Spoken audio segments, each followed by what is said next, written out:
הניצחון הזה מחייב כניסה לחיסול דעת הכושר. זה יקרה?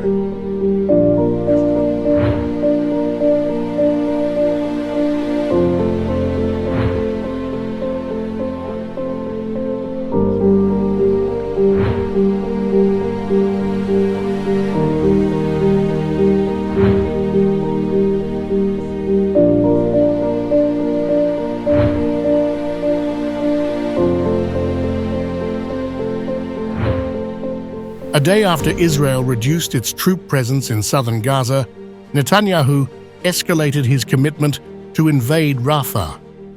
He has declared a specific date for the Rafah invasion, underscoring the imperative of deploying ground forces into Rafah, which he identifies as Hamas's last stronghold in Gaza. Today, I received a detailed report on the talks in Cairo. We are working all the time to achieve our goals, primarily the release of all our hostages and achieving a complete victory over Hamas. This victory requires entry into Rafah and the elimination of the terrorist battalions there. It will happen. There is a date. The United States, Israel's closest ally, cautioned that Netanyahu's plan to invade Rafah would compromise Israel's security. They contend that a ground operation into Rafah would be a mistake and have demanded a credible plan to safeguard the 1.4 million civilians in the region.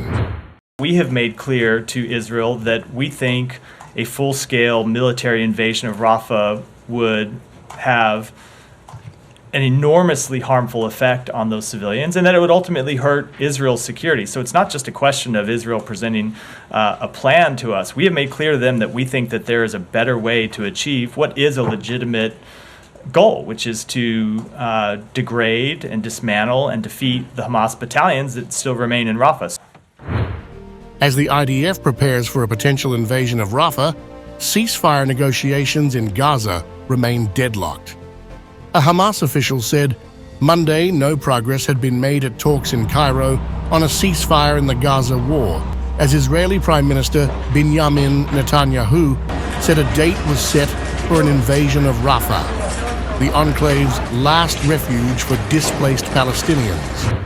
Simultaneously, the U.S. asserts that it is exerting all possible efforts to broker a ceasefire agreement, with the onus now on Hamas to respond. As has been publicly reported, Director Burns was in Cairo over the weekend as part of the hostage negotiations. I don't have a specific update to provide you today, but the administration is doing everything possible to broker a deal that secures the release of all the hostages and leads to an immediate ceasefire. And there's simply no higher priority. Where we are now is that a proposal has been presented to Hamas, and we're waiting on Hamas's response. Hezbollah leader Syed Hassan Nasrallah launched a scathing attack on Israel, asserting that a ceasefire would constitute a defeat for Israel. In a televised address to the nation, he branded Netanyahu as detached from reality, suggesting that it is the U.S. that holds sway over Israel. When a ceasefire is announced in Gaza, this will be a historic defeat for Israel, for the person of Netanyahu, for the Likud party, for Ben-Gvir, and for Smotrich. The latest call from Biden confirms everything we said previously, that when the Americans want to stop something, they stop it.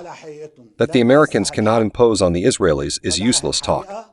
You know that such theories exist, that Israel is the one that rules America, not my dears. It is America that rules Israel. There is a person disconnected from reality named Netanyahu. Yesterday, what was he saying in the enemy government's meeting on Sunday? He says, "We are one step closer to absolute victory." Why did I tell you on Friday that you was still amnesiac? Then Sunday came and the whole world was saying that you were a loser. The latest discussions come in the wake of international condemnation of Israeli airstrikes that resulted in the deaths of 7 humanitarian workers affiliated with the World Central Kitchen charity. The Israeli military characterized the incident as a tragic mistake. Israel has pledged to open additional border crossings into Gaza and increase the flow of aid.